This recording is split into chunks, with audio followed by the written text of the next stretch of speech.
Para quem não me conhece, eu sou o Omar, estou como presidente da Campinas Tech, e é uma grande honra estar iniciando esse novo projeto, né, da associação, que é o Master Guide, que é uma série de grandes eventos com grandes nomes aí do nosso ecossistema, para falar um pouco sobre assuntos e temas específicos aí, coisas que todo empreendedor precisa viver na vida real, e nada como trazer grandes nomes para ajudar a gente com isso, né?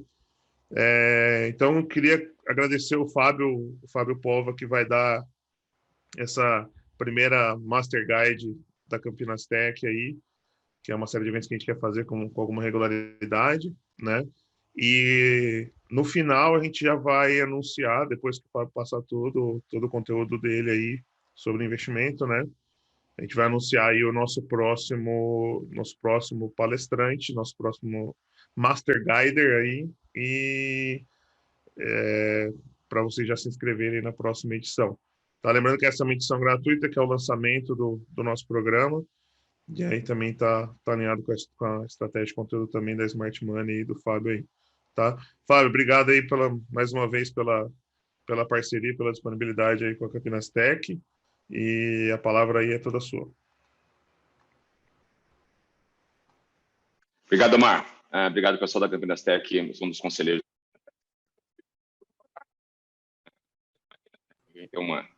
O webinar viraram virais, né? Hoje tem webinar para todo lado, e aí eu tento um pouco trazer um pouco de conteúdo mais aprofundado do que simplesmente mais um webinar para tomar o tempo de todos.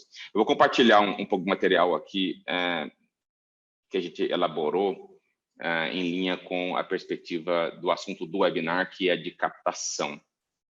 Só confirmar que vocês estão vendo os slides. Share screen. Confirma se está vendo para mim o slide de Smart Money Ventures? Sim, estamos vendo. Legal. Vou apresentar rapidamente aqui quem somos, dar uma prévia no assunto. A ideia aqui é ser mais conversacional e ouvir as perguntas e tentar debater com aqueles que estão tiveram interesse a ponto de entrar ao vivo e estar com a gente nesse instante aqui agora, ok? E lá atrás, né, um pouco da minha história, eu sou engenheiro de computação, originalmente de Goiânia, vim fazer engenharia de computação no Unicamp, e aí eu e Fabrício cofundamos lá atrás, depois de muitas fusões e aquisições, eu veio ser a Movile, a gente passou por algumas rodadas de investimento, em particular com a Naspers, o grupo de mídia sul-africano, e mais recentemente com a Inova Kepler, do Jorge Paulo Lemann, foi quando eu vendi a minha participação e deixei de ser sócio da Movile. Nesse ínterim, eu tive na Universidade da Califórnia, em Berkeley, por 2 anos, né? Foi bastante interessante fazer o MBA, mas principalmente vivenciar o ecossistema lá do Vale do Silício. E aí, voltando para o Brasil, vendendo a minha participação em 2015, eu tive a oportunidade de ser convidado para ser professor de Lean Startup na Unicamp e também com o capital derivado da venda da participação na Movile, ser investidor anjo. Muitos empreendedores veem investidor anjo assim, certo de branco, né? Vai colocar você no colo, levar para o céu. Outros veem assim, que é o anjo da morte, né? Que vai executar o meu mútuo, tomar uma empresa de mim. Eu me vejo assim, né? Sendo empreendedor que fui e atuando junto ao portfólio. A gente faz poucos deals, fazem de 4 a 6 deals por ano, então a gente tem um portfólio bastante pequeno e por tanto tempo para poder se engajar. A gente faz de tempo integral, arregaçando as mangas e atuando de bastante próximo ao portfólio. Falar um pouco da Movile, foi de onde eu vim.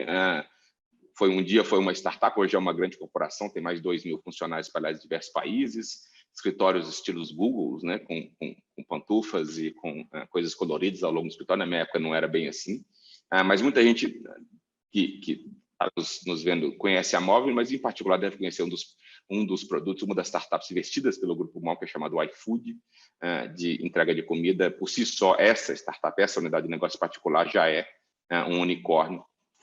E a Movile é composta de várias outras unidades de negócio, algumas mais conhecidas, outras menos, né? Eles investiram recentemente na Simpla, que é uma etiqueteira, o Uplink, que é apontador, o Play Kids, que é uma espécie de Netflix de entretenimento para crianças, o Wave de soluções para as operadoras e a Zup de gateway de adquirência de pagamento. Essa é a Movile. Um outro braço meu é ser professor de Lean Startup, então, por 2 semestres, eu estive na Unicamp trazendo o conteúdo que eu aprendi lá no Vale do Silício com o Steve Blank e Eric Rice para de inovação antes de sair fazendo app e levantando capital, entendendo exatamente como eu valido hipóteses e eu, então, escalo para chegar num nível de maturidade para levantar capital. Essa é a metodologia de startup já consagrada lá no Vale do Silício e já praticada nas aceleradoras locais. Tem um conteúdo pedagógico bastante interessante, bastante rico. Além do presencial, a gente está trazendo isso de forma gravada, então a Unicamp e outras universidades vão oferecer esse tipo de capacitação na forma de ensino à distância, num curso de extensão em criação de startups. A gente vai lançar isso, o pessoal de Angel Education vai lançar, se o pessoal tiver interesse, depois eu posso passar contato de todos, acho que o pessoal tem um mailing, vai poder disponibilizar, certamente Campinas Tech vai ter um cupom para associados ou outros empreendedores de Campinas e região que tenham interesse. Falar um pouco do Smart Money Ventures, a gente é um fundo de investimento capital semente, somos 2 sócios, eu e o César, que também é um colega da Unicamp e empreendedor de sucesso tarimbado, que fez a sua venda na startup que ele criou. A gente investe em startups exclusivamente no Brasil, nas áreas de fintech, edtech, né, de educação, e plataformas de SaaS B2B. Em geral, a gente lidera rodadas, são rodadas com tamanho mínimo de 1 a 3 milhões de reais, em startups pós-tração. Por pós-tração, quer dizer que já tem ideia, tem PPT, tem produto, tem cliente, tem receita mínima de 25 mil reais por mês e vem crescendo 20% ao mês. A gente entende que esse é o estágio onde o capital pode fazer uma alavanca de crescimento bastante substancial, e é esse o nosso sweet spot. Aqui seria ali, convencionalmente chamado de pré-seed, né? Roda de capital semente, seed, pré-seed, pré-series A. Alguns dos materiais que a gente tem feito, a gente tem aberto o playbook de investimento e gerado um conteúdo que a gente acha bastante rico, que a gente tem aplicado no portfólio e compartilhado com o ecossistema. Então, na linha do Covid, a gente já publicou um material de diretivas urgentes, falando de distanciamento social, comunicação com clientes, construção de cenários, modelagem financeira de fluxo de caixa, como gerir equipe. Tem um blog post que eu publiquei no LinkedIn. Eu vou deixar o link aqui para quem tiver interesse. Esse material vai ser disponibilizado também para vocês terem esses slides. Em seguida, a gente compartilhou para a startup do nosso portfólio também, para o sistema como um todo, diretivas para reunião geral com o time, isso quando a crise do Covid estourou, tá? Falando da importância de ser líder da Arascara, estruturar o processo de trabalho com esse fluxo remoto, envolver e engajar toda a equipe numa reunião geral para brainstorm de ações de curto, médio e longo prazo, em particular com viés operacional financeiro, o cuidado de ter uma overcomunicação, né, reconhecer esforços, redobrar cuidado com a equipe, já que tem cada um de casa, não tem mais aquela camaradagem que tem no escritório. A gente publicou isso também no nosso blog post, está lá para quem quiser ver e conhecer. E aí, nessa série, a terceira etapa de uma série de 4, a gente focou num webinário sobre playbook financeiro, já falando especificamente do aspecto financeiro, detalhando iniciativas governamentais ou outras como a medida provisória do emprego, incentivos governamentais da folha de trabalho, crédito bancário, rede cambial, renegociação de contrato, low-hanging fruits de corte de custos, dimensionamento de cenários e, eventualmente, para projetar questões de controle de headcount, eventualmente demissões, construção de cenários com base em variáveis e métricas de novas receitas, de churn, inadimplência, tem modelo de planilha. É um webinário bastante interessante, está publicado no nosso blog e também uma gravação no próprio post do link que está aí. A gente vai fazer a etapa final desse webinário, é uma mecânica que a gente está implantando de acompanhamento dessa modelagem que eu falei anteriormente, num comitê de crise. A gente vai fazer esse webinário na quinta-feira da semana que vem, eu vou deixar o link, e aí esse é basicamente uma foto do dashboard desse webinário, que todos estão convidados, gratuitamente visível também pela web. Ok? Vamos falar um pouco aqui de captação, então, que foi o tema que vocês me convidaram. Eu vou dar uma introdução no contexto de captação para startup, tentar ilustrar o assunto e aí abrir para perguntas e dúvidas de quem estiver nos assistindo. Eu gosto de falar de captação num contexto do ciclo de vida da startup, certo? A startup ela tem todo um processo que ela tem que seguir, e a captação, em geral, é o final desse processo, né? Muitos empreendedores colocam um pouco do carro na frente dos bois, né? Ele quer um anjo para ajudar ele numa ideia. começou errado do processo, certo?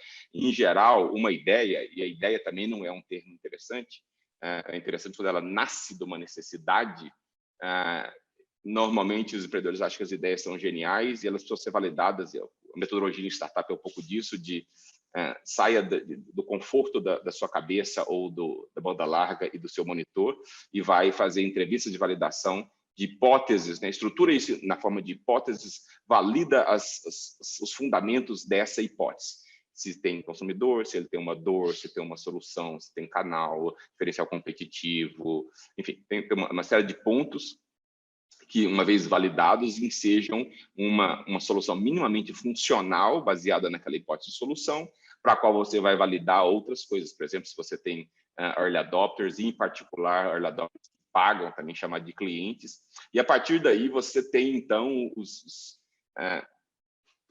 pontos fundamentais para ter um negócio, certo? E esse negócio precisa tracionar, ele precisa ter controles de canais para você saber onde investir, que botões apertar para tracionar, para crescer. Seja, né, tracionar número de clientes pagantes, downloads, apps baixados, o que for que tenha essa métrica. E ao tracionar, você começa a ganhar escala e crescer de verdade. Então, o erro muito comum que eu vejo os empreendedores cometeram é falar, poxa, eu tenho uma ideia brilhante aqui, agora você, investidor anjo, ou você, papai e mamãe, um amigo, ou friends and family, ou algum outro idiota que ponha capital nesse estágio muito embrionário, me deu dinheiro aí, certo? Eu tenho uma ideia, me dá capital, e aí pronto, eu vou contratar desenvolvedor, eu vou contratar vendedor, eu vou contratar agência para fazer o logo. Está errado, certo? A premissa está errado. A maior parte dos empreendedores já entendeu que quem tem uma ideia e pede dinheiro é basicamente um empreendedor juvenil, já tem um playbook muitíssimo baixo custo, com capital próprio, e quem pede dinheiro com base em ideia acaba passando vergonha. O principal capital inicial é o que chama de bootstrap, né? Levantar-se pelo próprio cadastro das botas, com seus próprios recursos.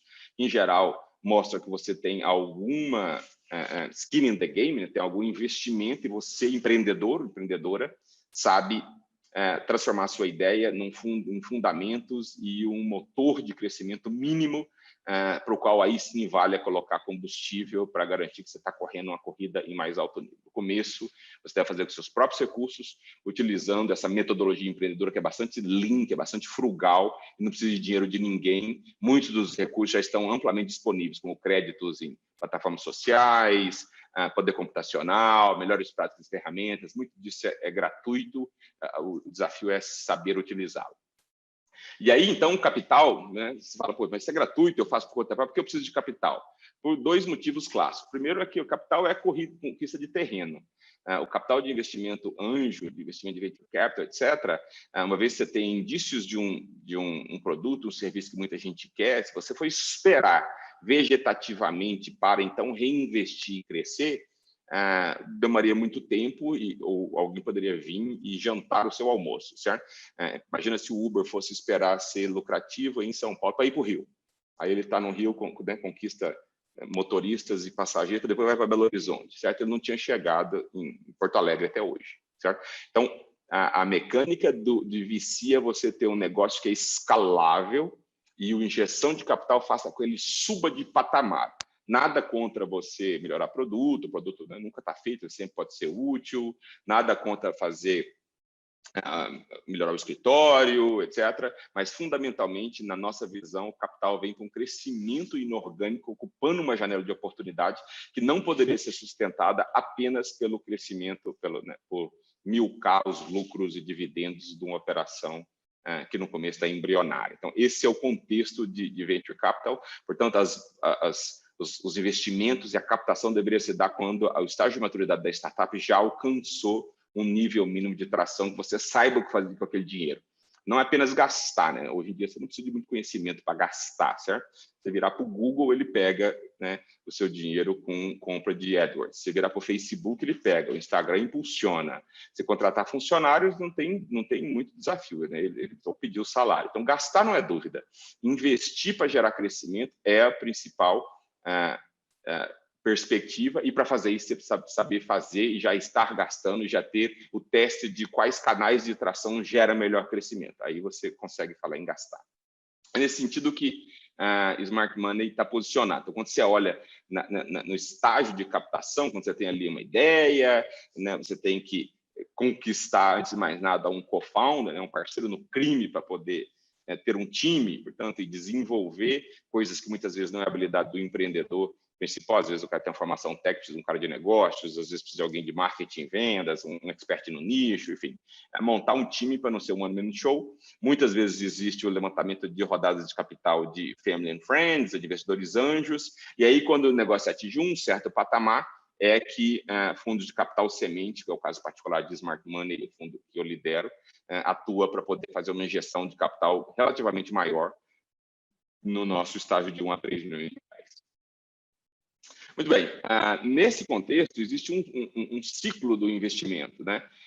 Que normalmente começa, os fundos têm um radar, é um pouco que eu faço, estou fazendo aqui agora, certo? Expondo, interagindo, proporcionando mentorias, formando alunos da Unicamp, basicamente tendo no radar gente boa que podem vir a ser founders, boas startups no futuro.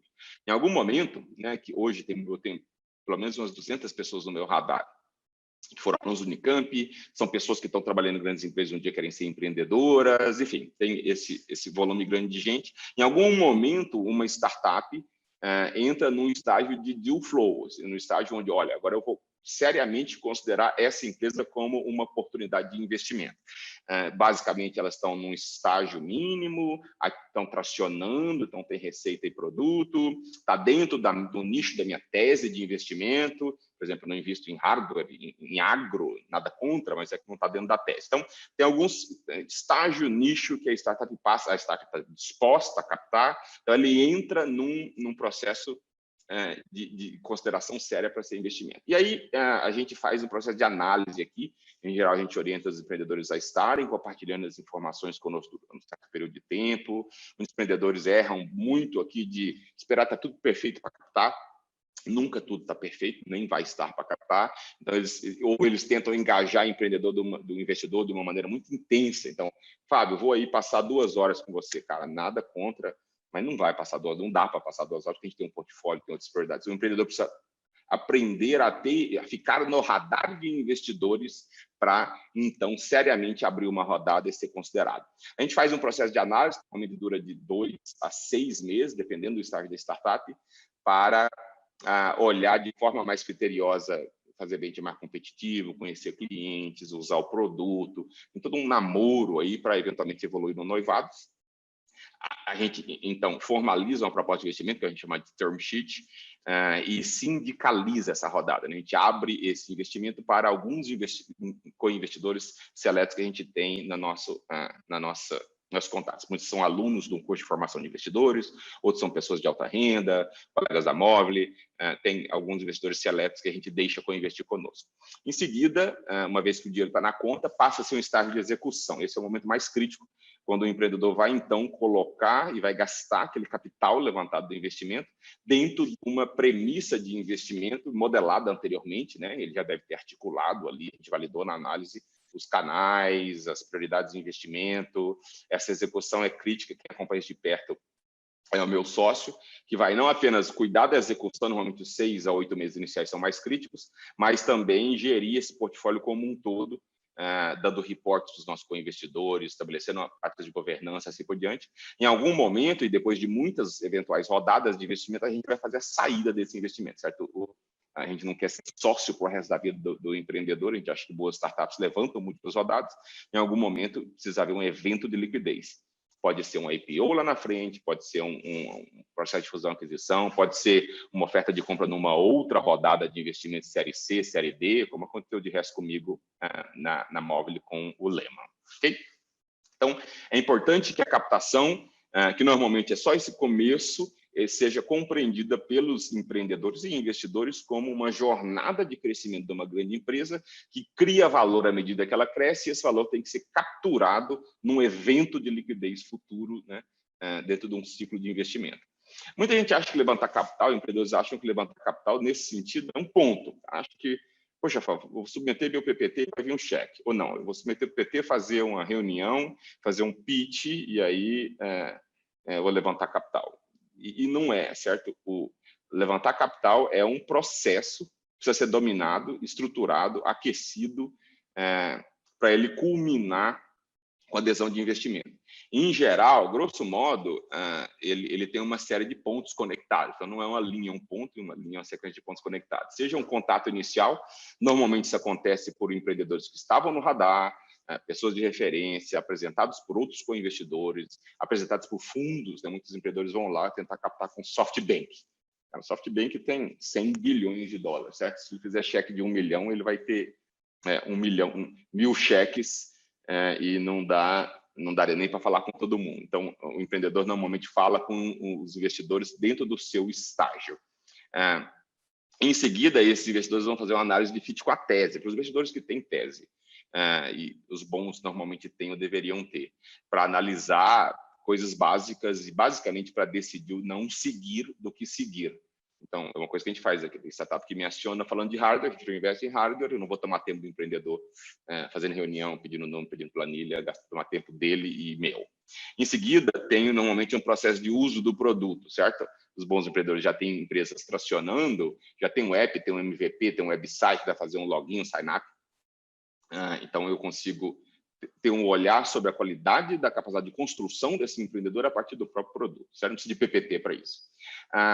Em seguida, tem os bons empreendedores também têm um processo de colocação no radar, certo? Assim como você faz para clientes, tem toda aquela jornada de cadências de e-mail, de automação, você faz para cliente para poder gerar credibilidade e culminar com uma oferta, para os investidores não é muito diferente. É importante você mostrar o que está fazendo, não pedir dinheiro, certo? Mostrar progressão, evolução, indicadores subindo para a direita e indicadores que são relevantes de performance. Em seguida, a gente normalmente faz uma conexão via LinkedIn e convida aí sim para uma mentoria individual que a gente está considerando. A gente vai lançar um programa de mentorias. Esse é um primeiro movimento nesse sentido, e a gente vai fazer também individualmente através da Campinas Tech e de forma mais ampla. A gente olha muito o marketing de conteúdo. O marketing de conteúdo é algo barato, que o próprio empreendedor e time poderia fazer. Eu gosto de marcar conteúdo efetivo, né? Tem muito conteúdo superficial escrito por um estagiário que fica postando em canal social só para ter cadência. Normalmente isso não sustenta, não gera resultado. Gera like, gera coraçõezinhos, mas não gera leads e conversões que mexam o ponteiro. Mas os ótimos empreendedores têm uma máquina de geração de leads a partir do seu blog post, sua presença em mídia social. A gente faz sessões de advisory também, aí já mais próximo das startups que a gente está considerando investir. Em seguida, a gente coloca eles no nosso deal flow, certo? Vamos olhar o pitch deck, ver os números. Uma parte dos empreendedores erroneamente cai nesse estágio aqui, porque não souberam estar no radar e nos manter informados em um e-mail mensal, né, compartilhando seus updates. A gente faz normalmente um mergulho bastante profundo nas startups que a gente considera investir, olhando, visitando, fazendo reuniões com o time, visitando o cliente de referência, e aí, se houver se fizer sentido para a gente vai fazer uma devida diligência. Em geral, isso passa por alocar contador e advogado para poder levantar eventuais passivos trabalhos tributários, submeter essa startup a uma opinião de um expert de nicho. Por exemplo, a gente está fazendo investimento agora numa HR Tech, e a gente foi falar com a vice-presidente da Associação Brasileira de RH sobre as dores que o mundo de recursos humanos existe e se aquela startup está endereçando aquelas dores. Então, a gente gosta muito de procurar experts para fazer um olhar crítico sobre uma startup e está resolvendo uma dor do mercado, que naturalmente eu não sou expert em finanças, eu sou expert em RH, etc. Esse processo bem sucedido, normalmente o funil é bastante agressivo, você vê, a gente recebe em torno de 4 a 5 deals por semana, então mais ou menos 200, 250 deals por ano, a gente faz 5 investimentos. Então a gente é muito agressivo em falar não, exatamente para poder falar sim para poucos, se a gente entende os melhores deals, e naturalmente também sobrar tempo para engajar com aquela startup que a gente investiu. A gente coloca, então, um term sheet, basicamente é um termo que permite que a gente trabalhe a captação dessa rodada, a gente faz o nosso check upfront e traz outros investidores que possam agregar mais de capital, um pouco da filosofia de smart money, certo? Conhecimento, contatos, referência, credibilidade, abertura de portas, coisas que o dinheiro não pode comprar. A partir daí, a gente faz uma reunião de kick-off com todos os investidores dessa startup, estabelece a sinergia de portfólio dessa startup com outras startups para criar um valor ali dentro do portfólio e orienta a startup para fazer a divulgação de imprensa dessa rodada, tendo sempre a startup em destaque e a gente, né, como apoiador, idealmente passando um pouco da nossa credibilidade para a startup, mas ela sai em evidência. Esse é um pouco do cenário que eu queria passar de ciclo e de levantamento de capital, como culminando com um processo final. Eu sei que muita gente tem dúvida especificamente de como é que é meu pitch. É interessante ter essa visão, e aí você faz um zoom no processo de forma particular, que normalmente está ali. O pitch está ali na quinta bolinha dessa, certo? Está ali no deal flow, tem o pitch deck, tem os números, o pitch deve ser a materialização de um negócio que já está estruturado, já está fundamentado, quem são meus clientes, qual é a dor deles, qual é a proporção de valor, como é que é a minha precificação, que canais eu utilizo, que diferencial competitivo eu tenho, quanto é que eu preciso de capital para investir no quê. Tudo isso precede. Então, eu vejo muitos empreendedores falando, pô, como é que o PPT? Parece que o PPT vai resolver todos os problemas, quando, na verdade, o PPT é apenas um resumo de um negócio muito mais complexo, estruturado, basicamente uma ferramenta de apresentação de algo maior de forma sumária para levantar capital. Era isso, eu não queria tomar muito tempo de todos, queria abrir para perguntas e já está pipocando um pouco no chat aí, vai ser um prazer. Tem uma pergunta aqui, Fábio, da Jéssica Freire. Qual dica você dá para quem está procurando investimento anjo para startup? Acho que tem um monte de dicas, tem milhões de dicas, né? Mas talvez uma ou duas mais matadoras aí. Eu vou falar orientação, Jéssica, porque eu creio que não foi o seu objetivo, mas vou te pegar aqui como boi de piranha, que eu costumo dizer, certo? Abole o dica. O grande problema das startups é a dica, é o hack, é o bizu, é a pegadinha, é o pulo do gato, é o atalho, certo? Os bons empreendedores não vivem de dica, certo? Basicamente, o que eles fazem é entender e dominar a essência do que é empreender. Negócio de alto risco, de pouco tempo, que você precisa dominar efetivamente, conhecer o seu negócio, conhecer a proporção de valor, conhecer, fazer uma planilha que não seja uma planilha, que seja uma reflexão da operação do seu negócio, entender os canais.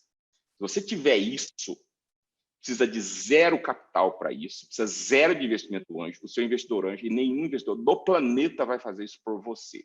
Essa é a principal coisa que os empreendedores precisam entender. Se você dominar isso, você vai ter em mãos, potencialmente. Pode ser que você domine isso e tenha um pequeno e médio negócio. Nada de errado nisso. Mas você não vai levantar capital para escalar um pequeno e médio negócio. Se o negócio for uma franquia pequena, uma padaria, um nice to have, os bons investidores não vão colocar capital em negócio que não escala. Então, se você tiver em mãos, dominar um time rico, no mercado potencial competitivo, você já vai estar com um grande potencial para levantar capital. E aí, nesse sentido, né, talvez chegando no ponto que você queria perguntar, mas o principal ponto é você estar no radar. Para estar no radar, você precisa ver e ser visto. Os bons investidores têm um processo de exposição bastante grande, certo? Então, webinários como esse, eventos de startup, busca investidor anjo no LinkedIn, e procura compartilhar o que você está fazendo com.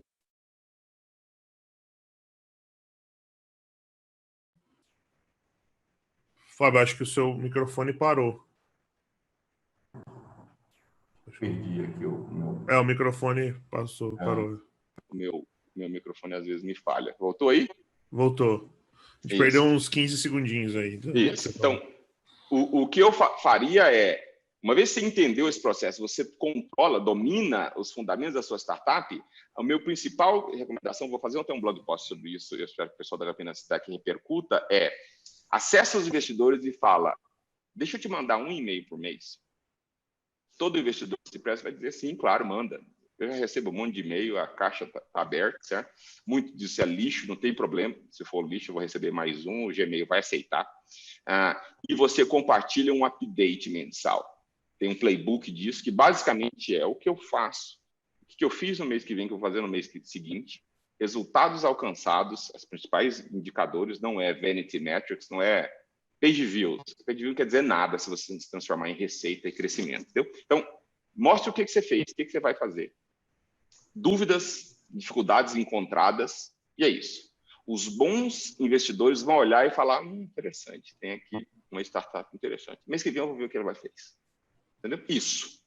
Esquece de pedir cafezinho, uma hora de reunião, mentoria, dinheiro. A melhor coisa que você fazer é não pedir nada disso. É pedir a chance de estar no radar.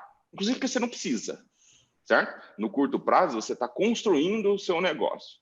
Se você fizer isso por 3 meses, você vai estar na frente de 99% dos empreendedores do Brasil. E eu passo meu tempo só olhando para o empreendedor. 99% dos empreendedores não fazem isso. É 1 e-mail por mês. Você manda muito mais do que 1 e-mail por mês.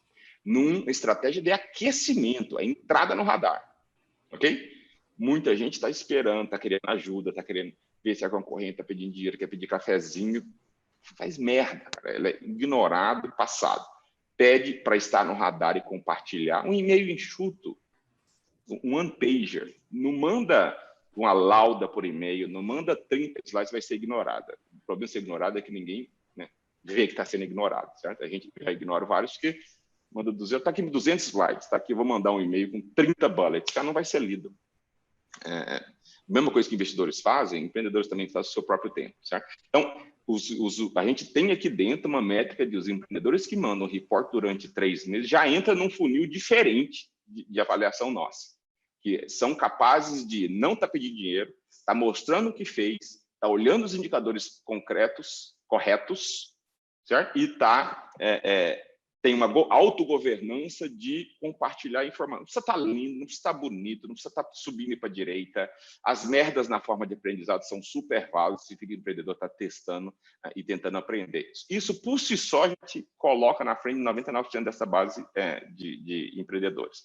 E aí, se você estiver tracionando, se você estiver dominando os seus canais, e a sua planilha vai mostrar isso. Se você tiver um pitch deck consolidado, tem N artigos de como fazer um pitch deck, eu não vou poupar o tempo de vocês com relação a isso. Os bons investidores vão olhar isso. E aí, ajudam quem indica, certo? Todo mundo sabe o que é QI. Se isso vale para você arrumar um emprego, vale também para você entrar no radar de bons investidores. Então, eu vou revelar um segredo para você, cara. A Redpoint não vê igualmente todo mundo que sobe no site. Se o empreendedor da Redpoint dá um toque lá e falar, cara, olha, essa startup é de um amigo meu, eu conheço, foi meu colega de turma, presta atenção, você vai subir no topo da pilha. A mesma coisa acontece com a gente. Se o empreendedor do meu portfólio, se um co-investidor que investe comigo, se um outro fundo me der uma dica, se um expert do nicho que eu conheço, se respeitar, falar, olha essa startup, eu paro tudo para olhar. Entendeu? Então, temos o nosso site, temos o e-mail, tem um formulário para colocar, ele deve ser seguido, tem um processo, mas a gente prioriza as indicações. O Omar, que está aí, fala, Fábio, essa startup aqui que eu olhei, eu te conheço, sabe que eu trabalho, cara, impressionante, produtivo, está crescendo, conheci os empreendedores, eu vou parar tudo e vou olhar com muito mais carinho do que seria um cold e-mail do LinkedIn, um e-mail que eu nunca ouvi a pessoa do planeta, tem 200 mil LinkedIn e-mail lá, ele vai entrar numa fila eterna, certo? Então, é importante, sim, saber como está. Em alguns casos, eu tive em eventos, e empreendedores me abordaram no final do evento, ou podem me abordar, o meu e-mail vai estar aqui no final do slide, dizendo, eu vi o seu evento, achei interessante, aprendi isso, queria poder estar no radar, pode te mandar? Pode mandar. Tem um e-mail só para isso, certo? startups@smartmoney.ventures, para receber esses reports, e se receber com periodicidade, vai entrar na nossa fila de radar. Então, super fácil entrar no radar. Tem o QI, que eu acho que é importante, você ter referências de outros investidores, indicações, mas não tem segredo, não tem hack, tem um processo estruturado para aumentar suas chances. Legal. Tem uma pergunta que é um pouco nessa linha aqui, que o pessoal fez aqui no Q&A aqui, que tem a ver com isso, né? Em algumas empresas investidas por você, quanto tempo levou o processo de entrada no radar até o term sheet, que é a fase inicial? Acho que tem uma fase antes do radar, né? Mas De entrar no radar até o term Normalmente, sheet, quanto tempo demora? depende muito do contexto. Normalmente, eu recomendo as startups que tenham investidores no radar por 3 meses, ok? Não é um radar, compartilhe por 3 meses o que você está fazendo. É uma técnica interessante para você não chegar aparentemente com pires na mão. Se você está tracionando, se você está executando com seus próprios recursos ou com recursos dos investidores anjos, você está mostrando o que você está fazendo com maturidade. Esse é o mínimo, porque você tem 3 data points. E aí, ao final desses 3 meses, faz sentido você falar investidor aiada, certo? Você vai fazer e-mail 1 a 1, mas você dizer, olha, compartilhei, estamos evoluindo, não precisamos de capital, mas se tivéssemos, cresceríamos muito mais rapidamente e quando a gente oportunidade. Estou abrindo oficialmente a nossa rodada. Entendeu? Esse é o momento onde ou o investidor te chama, ou você colocou todos os investidores numa cadência que você falou, olha, vocês me viram por 3 meses desfilar na passarela, agora eu quero entrar no Oscar, certo? Estou aberto para e incentivando o engajamento mais aprofundado. E aí os investidores sabem que se eles não se moverem, você vai captar com outros e eles vão perder a oportunidade. Isso é um namoro, entendeu? Então, nesse sentido, a média anterior é irrelevante, porque eu tenho empreendedores que chegaram bastante prontos, indicados, com 1 mês eles entraram no processo de flow, com 2 a gente levantou a rodada, foi 3 meses. Tem investidor, tem empreendedor, ótimos empreendedores que eu acompanho há 1 ano e meio, que eram alunos da Unicamp, estão fazendo coisas super interessantes, mas ainda não tem uma startup. Nem precisa de capital, eles sabem disso, fizeram a metodologia de startup.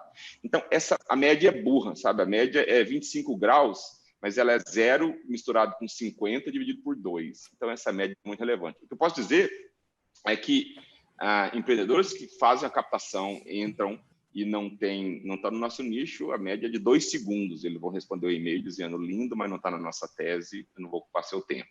Em geral, quando está dentro da nossa tese, a gente recomenda que aconteça durante 3 meses. Muito poucos fazem isso, infelizmente, por uma certa ignorância, no sentido de não ter conhecimento. Não é ignorância e estupidez. Os empreendedores muitas vezes não tiveram esse conhecimento, essa orientação. E aí, quando está na nossa tese, em geral, de 3 a 4 meses, quando a gente fala, vamos analisar essa startup, apresentar, olhar números, baixar produto, vamos seriamente considerar isso como uma rodada, normalmente de 3 a 4 meses até o cheque estar na conta. Legal. Tem 2 perguntas aqui no chat agora. Como ficar no radar de potenciais investidores? Isso aparecendo aqui. Acho que já respondeu. E tem um outro aqui que para começar a compartilhar esse e-mail, já precisamos estar faturando? Não. No meu caso, eu dou 1 mês grátis. Então, você não precisa estar faturando. Você precisa estar... esse e-mail pode ser tão simples, olha o que eu fiz mês passado, olha o que eu vou fazer mês que vem, olha que hipótese eu estou testando, pontos de ajuda, quick wins. É isso que você precisa mandar para o investidor. Você não está pedindo dinheiro, você está falando que você está mostrando serviço. Entendeu? Inclusive, no seu caso, mostrando que você está testando o crescimento com base em gratuidade. Cá entre nós, eu odeio gratuidade. Um mês grátis, eu cobro upfront. Se tiver um funil e a gratuidade, o freemium, for uma técnica de conversão que funcione para você, show de bola. Que vale o resultado final. Acertar o freemium é difícil. Muita gente Mas o ponto ali o Fábio só investe em startup que fature R$20 mil por mês, portanto eu vou mandar um e-mail para ele. Essa é a cagada monstra. Certo? Sim. Mostra o que você está fazendo, você não está pedindo dinheiro.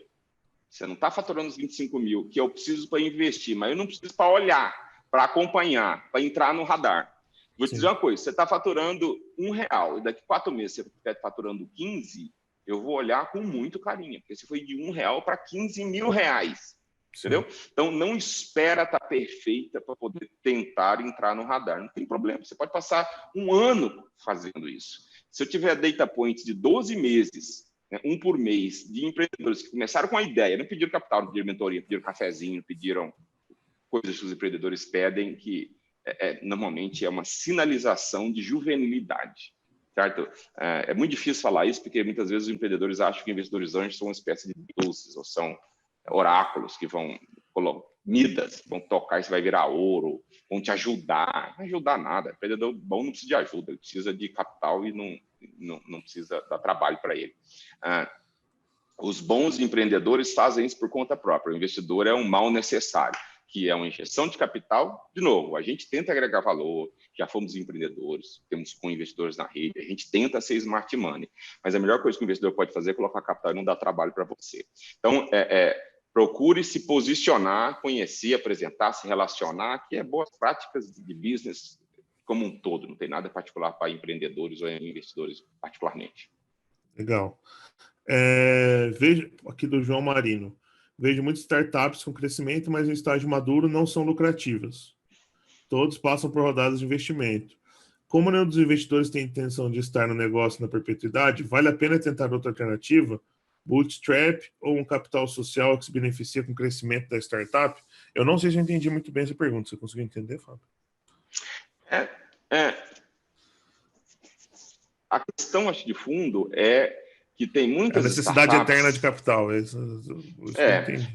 O ponto é o seguinte, em algumas startups existe racional não dar um tranco para entrar no break-even, certo? Muitas vezes a injeção de capital para você ocupar um espaço de crescimento acelerado possa fazer sentido, ok? Sim. A questão é que isso virou Fla-Flu, certo? Parece que é bom ou ruim. E tem uma zona cinzenta que precisa ser entendida caso a caso, entendeu? Dá um exemplo do iFood. Não estou falando com conhecimento de caso, não, né? Eu saí da Móvel muito antes de terem investido no iFood. Existe um racional de investimento no iFood em expansão de mercado. Porque uma vez que você tem um engine ali, o app está pronto, a conexão com os restaurantes prontas, o desafio passa a ser...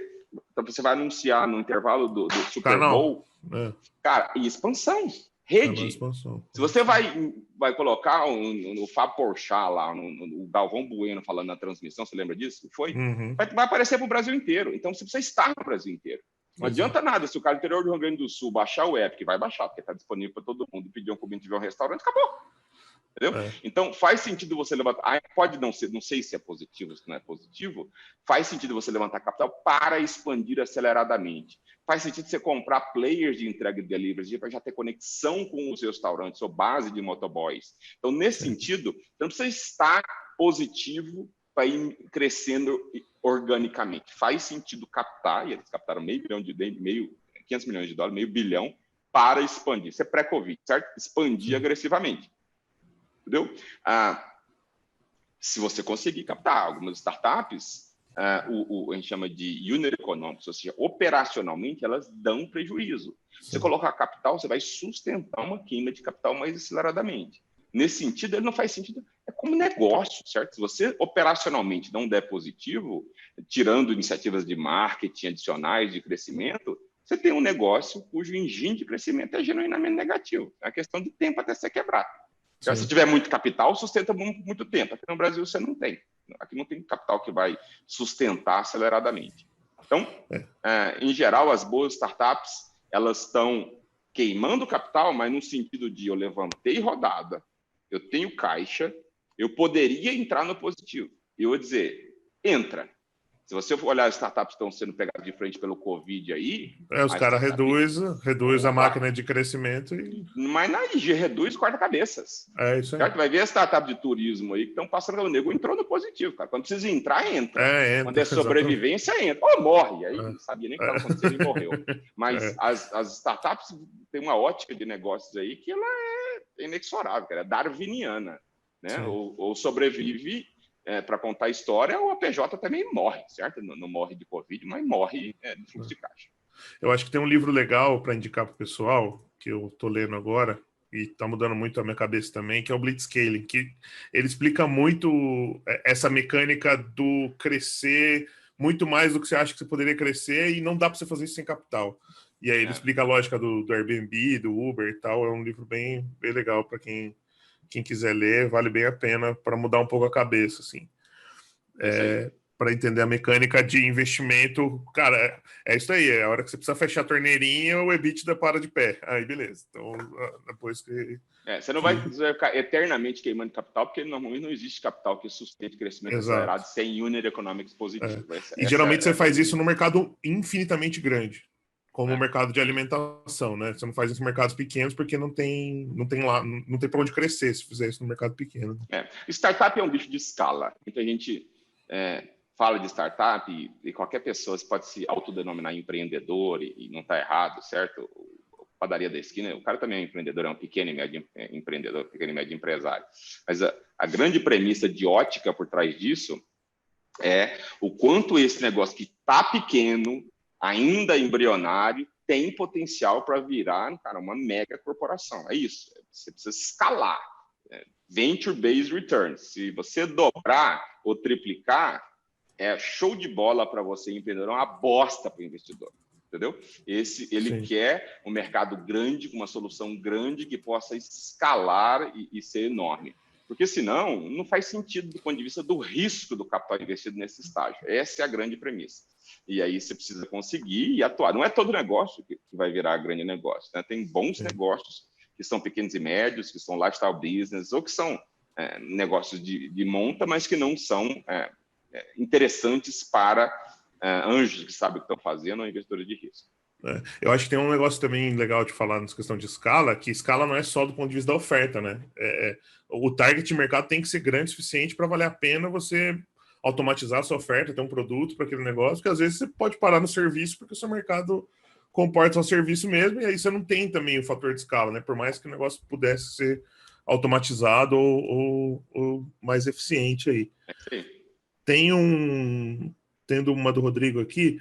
Fábio, quando foi empreendedor pela primeira vez, quanto tempo levou desde a ideia até o primeiro investimento? Quando eu fui empreendedor? É.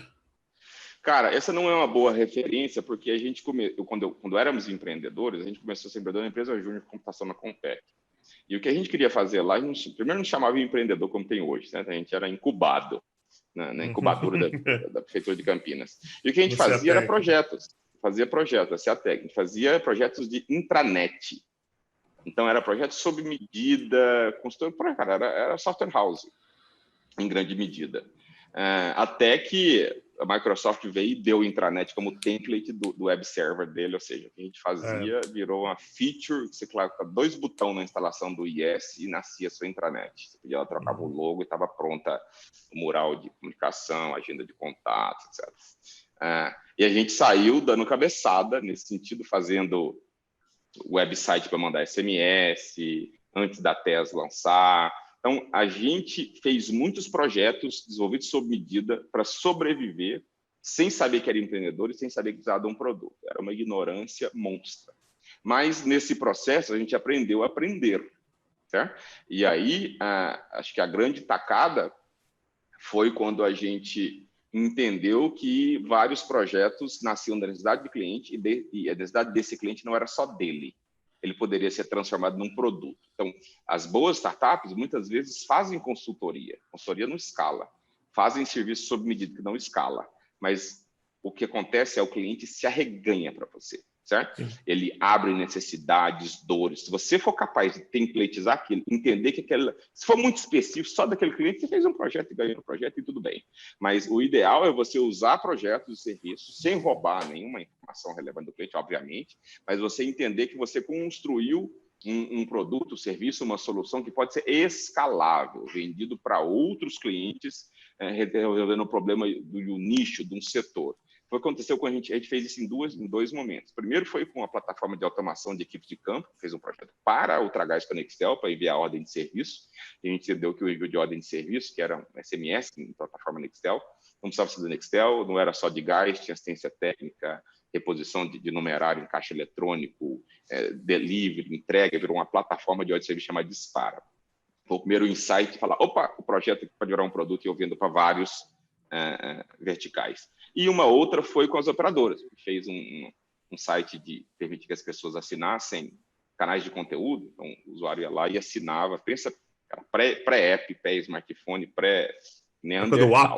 Ainda? Pré-WAP. Pré-WAP, só SMS. Só SMS. Cara. Os usuários poderiam ali e falar, eu quero assinar resumo da Bolsa, resumo de novela, piada do Ari Toledo, signo do dia, sermão do Padre Marcelo. Você assinava canais de conteúdo, a gente robôs que coletavam essas informações, não bonito, é roubar informações em grandes portais, casava com seus conteúdos e mandava SMS utilizando um post no site web da TES, porque não tinha CAPTCHA, não tinha nem modelo de compra de SMS. Entendi. Fez isso como um grande experimento, chamava internet na mão. Os usuários piraram, e agora o seu celular, você recebia um SMS enviado para o nosso robô através do site web da TES. A TES, inclusive, desligou o nosso IP, a gente trocou o computador na Unicamp, ela cortou o IP da Unicamp, uma história interessante. E processou a gente. Na época eu tinha Fit Uno. Nossa, até se quiser levar meu Fit Uno, cara, fica à vontade. Mas a gente entendeu que não era um projetinho, não era uma brincadeira, era uma brincadeira, um experimento que podia se transformar. A gente antecipou, em 3 meses, uma estratégia das operadoras de monetização da sua base de usuários com conteúdos, certo? A operadora, naquele momento, começou a entender opa, não é só mensalidade de voz, até porque voz, hoje em dia, trafega pelo mundo de dados, certo? Vídeo WhatsApp, video calls.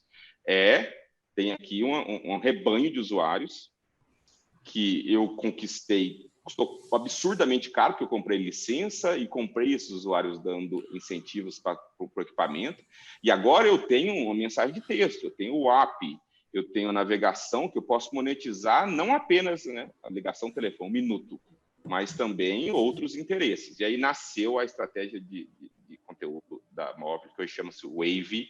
E você vai lá, tem o Claro Português, o Claro Professor Pasquale, o Vivo Concursos, todos esses serviços de valor agregado da operadora começaram com a Móvel sendo um grande player. A Móvel ainda faz, é uma das grandes unidades de negócio, é um dos cash calls da Móvel hoje. Entendi, legal. Muito legal. Eu acho que essa história do serviço realmente você encarar o serviço como uma fonte de aprendizado. Acho que grandes ideias nascem, principalmente no B2B, né? Quando a gente está falando de vender para a empresa. É bem legal. Pessoal, tem mais uma aqui. Essa aqui é uma das minhas favoritas. Do Matheus Carmo. A startup precisa necessariamente ter potencial para se tornar um unicórnio para receber investimento? Receber investimento depende de quem investe, certo? Tem muitos investidores que, sinceramente, investem com objetivos que não são muito relacionados ao retorno do capital. Tem investidor que investe para dizer que é anjo, para dizer que para poder ter uma startupzinha para se brincar, para chamar de sua. Então, cara, você pode receber investimento sem, muitas vezes, merecê-lo. Essa é a grande verdade. Então, depende muito do investidor. Talvez você esteja falando do nosso caso, ela precisa ter um mercado grande e ter um potencial de ter um retorno bastante agressivo. No nosso caso, a gente está olhando em 10 a 20 vezes seria razoável. Eu estou investindo R$1 milhão, digamos, por 10% dessa startup, nesse momento, e para ter um retorno de 20 vezes, está falando de R$20 milhões. 20 milhões de reais são 10% de 200 milhões de reais. É uma empresa que vale a 200 milhões de reais. Ela não é unicórnio, não. O unicórnio é $1 bilhão, certo? Também conhecidos como 5 bilhões de reais. Então, na nossa ótica de investimento... Atualmente 5,40, sei lá. De novo, a minha participação vai ser diluída no longo prazo. Com certeza. A participação a ser aplicada não é igual ao original, porque ela vai ser diluída em múltiplos rodadas, caso eu não acompanhe. Mas a ótica é, não precisa ter $1 bilhão. Agora, se você não tiver de largada, se olhar, num olhar frio para o mercado, entender o tamanho desse mercado a priori, e enxergar que se você dominar o aquário, ele vai ser desse tamanho, você é o rei do aquário, e o aquário, by design, ele é pequeno. Se você for o cara mais decidido do mundo do aquário, for pequeno, você não vai receber capital de ninguém. Né? Porque você crescendo, você vai ser o rei do aquário, peixão no aquarinho. Então, não precisa ter um bi. Aliás, nenhuma startup, a priori, começa dizendo, é bi. O mercado é grande, certo? Você não pode ser de início limitado, porque se você sair de início limitado, não adianta a sua performance, você vai ser, no máximo, o rei do aquário. Então, não precisa ser, ter cálculo de unicórnio. Até porque os cálculos de unicórnio são irrelevantes. Cara. O cara olha e fala, olha, o número de habitantes no planeta é X bilhões. Se cada um me der 1 centavo, eu faturo tanto. Você tem bilhões. Essas contas de padeiro, certo? É bem diferente. Mas, beleza, essa conta é válida. Agora, como é que você ganha esse 1 centavo? E é cliente. Quanto você gasta para ganhar 1 centavo? Quanto você gasta, post, como é que você fala com todo mundo, como é que você converte ele, mostra isso numa planilha, e a conversa começa a ficar interessante. Essa conta de o mercado é zilhardário, eu tiro um peteleco de 1% dele, eu tenho um negócio de $1 trilhão. Boa sorte. É igual tem no livro antigo, acho que é a Arte do Começo, que ele fala, né? Não, 1% do mercado da China são 100 milhões de usuários. Mas, pô, e para chegar em 100 milhões de usuários? Esse é um erro clássico das startups que saem no pitch, né? Põe aquele número, põe lá os 5%, que parece um negócio alcançável e humilde, no negócio milionário, mas aí ela não mostra nesse 5%, onde o capital investido, né, considerando o custo de aquisição de clientes já experimentado de forma embrionária, mas já experimentado, vai permitir chegar num patamar maior. É essa conta que não aparece. Não aparece. Início limitado ali é uma pergunta da Fabrícia. Pergunta. Por exemplo, fazer pão para vender. Eu vou dar um exemplo bastante idiota, certo? Você fala, pô, eu faço pão e vendo. Muita gente precisa de pão, cara. Pão é um básico. Só para você vender pão é na esquina. Ah, legal, cara. O seu pão é sensacional no bairro, certo? Ninguém vai sair do outro lado do estado, do planeta, para comprar o seu pão. Então, você começou com uma oferta que tem cliente, tem dor, tem demanda, compram, mas aí no aspecto geográfico ele está limitado. Certo? Vão comprar a esquina. Na melhor das hipóteses, a cidade inteira vai se mover para comprar pão de você. Mas começou, é muito pequeno, o mercado é muito pequeno.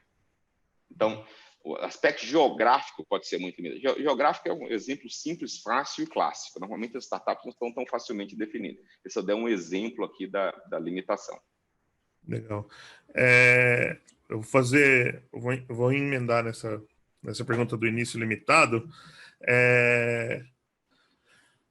Na verdade, é mais uma observação, assim, né? Tem muita gente que está dizendo que a questão do produto não é só fit com o mercado, mas é fit com o canal dele, né? O quanto você olha na sua tese de canal e o quanto você olha de só o... ou seja, como que você identifica o Product Market Fit na tese da Smart Money hoje? Então, a sua pergunta tem duas coisas, certo? Tem duas coisas. A tese, ele é um filtro. Uhum. A tese, o fato de eu não ter na minha tese algo, não significa que a startup seja ruim, certo? A tese é o que eu vou olhar para poder engajar, é só isso, cara, entendeu? A tese uma péssima comparação na minha percepção, eu gosto de, se eu fosse namorar, eu sou casado, tá? Sabe? Mas se eu fosse namorar, eu gosto de mulheres japonesas. Eu queria, significa que as brasileiras, as latinas são ruins, nada disso, cara. Eu tenho o meu filtro, eu gosto disso, eu conheço disso, eu agrego valor nisso, eu tenho um diferencial nisso e decidi ter por aqui, entendeu? E vice-versa, certo? Para mulheres que querem casar com homens maduros, não querem lidar com moleque. Beleza, é só tese, é o filtro que você vai escolher para com quem se engajar.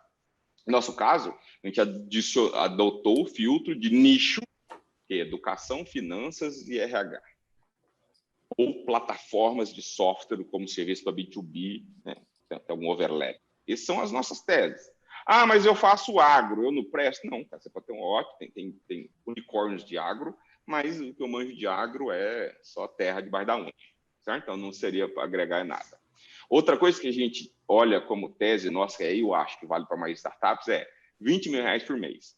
Startups que estão faturando R$20 mil por mês, cara, recorrente, não é arrumei um cliente que pagou R$20 nesse mês. Não, mês que vem não tem mais nada. É uma escada de crescimento e você chegou num patamar. Dificilmente você tem um cliente que paga R$1.000 por mês recorrente. Se você tiver um cliente que paga R$500 por mês, faturando R$20 mil, tem que você tem 40 clientes, certo? Difícil você enganar 40 clientes e vender porcaria para 40. Você tem 40 clientes pagando mensalmente. 40 pessoas pagando todo mês. Aí pode ser que você ofereça algum valor para o cara arrumar a carteira todo mês e te pagar. 40. Então, sem indícios, certo? Ninguém paga PPT, as pessoas pagam soluções para suas dores, muita gente faz freemium, pouca gente paga, assina e segue pagando. Então, eu utilizei esse patamar porque aí você tem algo com o qual trabalhar. Como eu tenho que ter um filtro, né? E o filtro tem que ser simples, poderia ter muito empreendedor que não vem, deixa eu te contar da minha história de vida, você vai conhecer como eu sou lindo. Não, cara, eu falo quanto você fatura por mês, que é fácil, certo? Por isso que preço é bom. Quanto custa? Bom, você sabe, o número ali é fácil, é pequeno, é grande, é um número fácil para direcionar. Então, isso é a tese. A sua outra pergunta foi com relação ao Product Market Fit. Product Market Fit é outra coisa. Isso significa que você tem algo que o mercado quer, tem diferencial competitivo, ele paga por isso, você entendeu canais que você pode utilizar para crescer. Então, a sua solução, o seu produto tem um fit com o mercado, tem um diferencial competitivo frente a outros que já existem, e aí você tem potencialmente algo, se bem trabalhado nos canais corretos, em direção de dores adicionais, com API ou com cross-sell, pode tracionar e escalar. Entendeu? Legal. Tem uma outra pergunta aqui. Como, na sua concepção, podemos fazer uma previsão de crescimento de clientes no mercado B2B antes mesmo de ter clientes reais? Tem como fazer isso? Ou qualquer coisa antes de ter cliente é chute? Não, existe duas coisas. Primeiro cara, por que você não tenta arrumar um cliente? Experimenta, cara. Experimenta, cara. Faz experimentos. Bota um anúncio no Facebook, compra um banner, compra um outdoor, manda um mailing, compra um mailing ou usa o seu e-mailing, contrata um influencer. Tem 200 mil experimentos que você pode fazer. E aí você vai ganhar um cliente. Liga para seus amigos. Cara, empreendedor bom, ele dá seus pulos para arrumar um cliente. Ele é vendedor antes de mais nada, entendeu? Se o empreendedor está fazendo planilha sem ter nenhum cliente, ele já ganhou estrelinha negativa. Então, tem alguns clientes. Depois, você pode ter... Tem toda uma metodologia para isso, chama Traction, certo? Que tem um livro disso, onde você pode lucubrar potenciais canais do que você acha, né? Fazer diversas camadas e focar experimentos em 3 canais, né? Experimentos de tração em canais diferentes, que você vai elaborar para poder atrair aquele cliente. Então, pode ser campanha de social, pode ser um e-book, pode ser participação de eventos, pode ser marketing de conteúdo, tem N modelos lá. E aí, então, você vai ter alguns clientes e você vai ser capaz de calcular quais canais ainda não foram estourados, não bateu no teto do canal, tem um custo para você trazer aquele cliente. Então, tem uma metodologia para isso. E aí você dobra a aposta nos canais de menor custo, ainda sem olhar LTV, né? Olhar assim, a receita potencial desses clientes. Então, você tem clientes iguais, vamos adquirir o que traz mais barato. Óbvio, o cliente mais barato pode cancelar no dia seguinte. Talvez um cliente mais caro, ficar por 2 anos, é melhor do que um cliente baratinho que cancela no mês seguinte. Você vai adicionar uma complexidade no processo de execução. Mas, a priori, não tem por que modelar sem ter experimentado. Você pode fazer uma modelagem hipotética. O meu topo do funil tem 100, eu vou converter 20% para ser sign-up, depois 30% fazer o download, depois 80% vai criar conta, 30% vai colocar o cartão de crédito, e no final, vou cuspir no final do funil um cliente pagante. Cara, é um exercício válido, é até interessante, mais sofisticado que a maior parte dos PPTs que chegam para mim, mas o principal ponto inicial tem um cliente, cara. Tudo que você fez de PPT, de produto, etc., ele é tangibilizado na existência de um cliente. Porque esse no cara dinheiro na provou conta. porque esse provou que você tem uma dor, existe alguém com essa dor, que a sua solução endereça essa dor, que se você gera um valor maior, porque senão, para você capturar um pedaço, quer dizer, ele ganha mais usando a sua solução do que ele paga para você de mensalidade. Porque ele não pagaria se o benefício dele fosse menor, entendeu? Você sabe quem ele é, você fala com ele, nossos clientes falam com eles valores, você pode procurar outros caras iguais a ele. Então, a modelagem sem existência de cliente é um exercício válido, mas, na minha opinião, ele é vão, né? Porque a existência de alguns clientes pode te permitir perguntas e sofisticação nessa modelagem melhor do que pura e simples Excel e PPT da vida. Legal. O pessoal soltou uma pesquisa aí, quem puder pesquisar aí. Quantos temos aí, cara? Temos algum recall? 36 participantes. Tem 36 isso é bom, aqui. Isso é ruim? Se tiver mais participante no Dugon do que eu, vão se ver comigo, hein, cara? Vão se ver comigo. A gente está com 12 no YouTube e 37 aqui no Zoom. Então estamos com 40. 12 no YouTube 50, e 36 no Zoom. Legal. Quase 50 participantes. Muito bom, cara. Tivemos uma tempo quebra real, certo? Tempo real. Tivemos uma quebra pequena, o César falou aí, pô, Fábio. Aí, César, pô, sacanagem. Sacanagem. Eu falei mal do César para saber se ele estava prestando atenção. Para saber se ele está prestando atenção, Às vezes o cara só está aqui para constar, mas não, está prestando atenção aqui. Aqui, ó, no caso de alguns mercados, não faz sentido empresas como investidores, exemplo, Uber, Frotas, Airbnb ou a Marriott, para uma startup de logística de grãos. Vale a pena ter empresas como a Rumo? Empresas como a Rumo. A Rumo deve ser alguma... Acho que a Rumo é uma empresa de logística, certo? Eu não conheço. Logística não é minha praia. Um ponto que eu acho que é relevante na pergunta dele é o quanto faz sentido ter como investidores outras empresas. Tem um movimento chamado de Corporate Venture Capital, certo? Onde empresas entenderam que é difícil dentro relacionamento. é do contexto você colocar seus funcionários para inovar, que sempre é possível e até necessário, mas você tem metas para bater, você tem um negócio para defender, dificilmente você disrupta o negócio dentro de si mesmo. A Rumo é Certo? da raiz, hein? O pessoal falou que Isso. é uma empresa de logística da raiz. Então, existe a possibilidade, normalmente as empresas são muito bem e melhor capitalizadas do que outros negócios, pessoas físicas, etc. Certo? Tem Sim. fluxo de caixa, etc.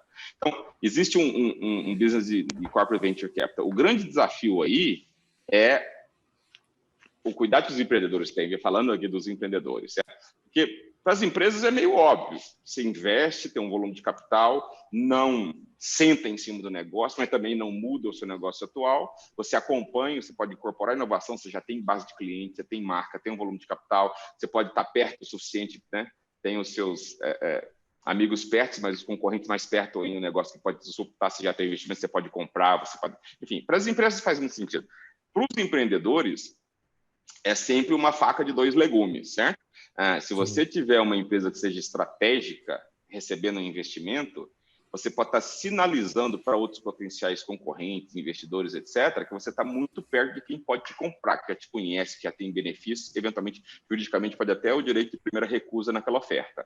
Então, você tem que pesar aí o quanto a aproximação com essa empresa, o investimento dessa, por que não uma parceria, por que não uma joint venture, por que não tente fazer outras coisas mais diferentes do que provavelmente pegar capital, porque esse capital vai vir fatalmente com uma série de strings attached, certo? Nenhuma empresa vai te dar capital para você poder matá-la amanhã, no dia seguinte, certo? Então, é importante entender e, idealmente, crescer sem precisar receber investimento de empresa e, eventualmente, tê-las como parceiros, como fornecedores, como cortar um deal de BizDev do que propriamente trazer como investimento, porque isso pode trazer uma série de obrigações, de expectativas que podem custar caro no futuro. Acho que capital pelo capital tem diversas maneiras de levantar, né? Eu até falo bastante que tenta ver se você consegue capital até sem capital sócio, porque até trazer um sócio para a jogada pode te dificultar. Então, tem que pensar em todos esses casos aqui. Tem mais uma pergunta aqui. No caso de B2B, em que mercado você apostaria em termos de crescimento no pós-crise? Essa eu tenho a resposta. Vai lá. Aqui, ó. Eu vou pegar o slide aqui, me dá um tempinho. Eu vou colocar essa resposta aqui. Eu poderia vender essa resposta, mas eu vou fazer ela aqui para vocês, porque é genial a minha resposta. Vou falar para vocês. Tá vendo a minha tela? Sim. Vai crescer no pós-crise, vai ser gaming, online grocers, video streaming, food delivery e meal kits. Legal. Sabe por que eu estou falando isso? Porque é isso que saiu na matéria do New York Times hoje, dizendo o que está crescendo, cara. Entendeu? Não tem o que eu acho. Eu estou cheio de opiniões, mas é basicamente, considerando o Covid, o que está tracionando, assumindo que Covid fica o novo normal, a gente não sabe o que vai acontecer, é o que está sendo ditado pelo afastamento social.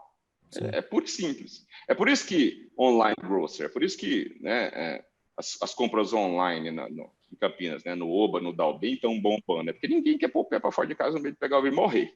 Né? É por isso que food delivery, o iFood está bombando, o Uber Eats. Por isso todo mundo, gaming online está monstro. Por isso que todo mundo está assinando na Netflix, mais do que triplicou a perspectiva de resultados. Por isso todo mundo, álcool ali é a parte interessante, o nego tá tomando toró mais tomando a forte. canjibrina. E eu posso também ser aqui um oráculo e dizer, olha, o que vai sofrer no pós-crise a ida no cinema, pegar voo, cruzeiro, academia de ginástica, viu o que está acontecendo com a Jim Passey, né, mandando um monte de gente embora. Cara, isso aí nada mais é do que os impactos diferentes indústrias sofrem como corolário da crise no curto prazo. É difícil saber se a crise vai continuar assim, existem projeções de que vai ter o flatten the curve, o clássico, né, que a curva vai ser controlada. Aqui no Brasil, como disse o próprio presidente, vai morrer muita gente ainda. O que ele pode fazer, certo? Então, voltando aqui, hoje a resposta sincera é meio óbvio saber o que está indo bem, está indo mal, por conta do distanciamento social. No futuro vai depender de quanto tempo isso vai passar e como vão ficar os comportamentos de consumo pós-Covid, certo? Uma coisa é certa, né? Acho que não vai ficar como era lá atrás, não. Por exemplo, olhando aqui na minha realidade, eu já ia pouco para São Paulo, nunca fui muito fã de pegar o carro aqui para São Paulo, ficar como um louco lá no rodízio, almoçando de um lado, outro, se reunindo com várias gente, pegando puta de um trânsito, perdendo quase 2 horas para voltar para o camping no final do dia, porque eu não queria dormir em São Paulo. Então, um dos maiores valores do meu sócio é ele morar em São Paulo, portanto, tocar o dia a dia lá sem eu precisar ir para lá. Agora, eu não apenas não gostava de ir, como eu não posso ir, né? Por conta do isolamento social. Cara, o Zoom tá funcionando bem pra caramba, cara. Estamos aqui com 35 pessoas online, mas estando no YouTube e funciona. É ideal? Não dá para ver. Não é a mesma coisa, mas... Não é a mesma coisa, mas é bom o suficiente para não ter que ir lá. Fala com empreendedores, fazemos reuniões, interage com investidores, repassamos planilha, trabalho. Cara, 90% é suficiente e a minha produtividade é absurdamente maior se eu tiver disciplina aqui, né? Do que ficar perdendo tempo no trânsito, procurando onde estacionar, passando raiva na marginal. Eu acho que, assim, muito do que você mostrou era coisa de consumer goods, né? De coisa para B2C, assim. Eu acho que para B2B as maiores oportunidades estão em tolerância a serviços remotos hoje. Porque até na minha startup, né? No meu negócio, a gente prestava alguns serviços que o cliente falava, não, vem aqui, não sei o quê, não sei o quê. Agora não dá para ir aí. E agora? E aí a gente começou a entregar muito mais para o cara no mesmo tempo. E aí o cara percebeu que, eu consigo ter resultado bom mesmo não estando perto, né? Então, acho uma tese que a gente está desenvolvendo aqui, cara, startups que utilizem massa de dados para gerar insights de inteligência, certo? É o que eles convencionam chamar de inteligência artificial. Isso não está a rigor na nossa tese, a gente está sempre abrindo novos espaços na nossa tese de investimento.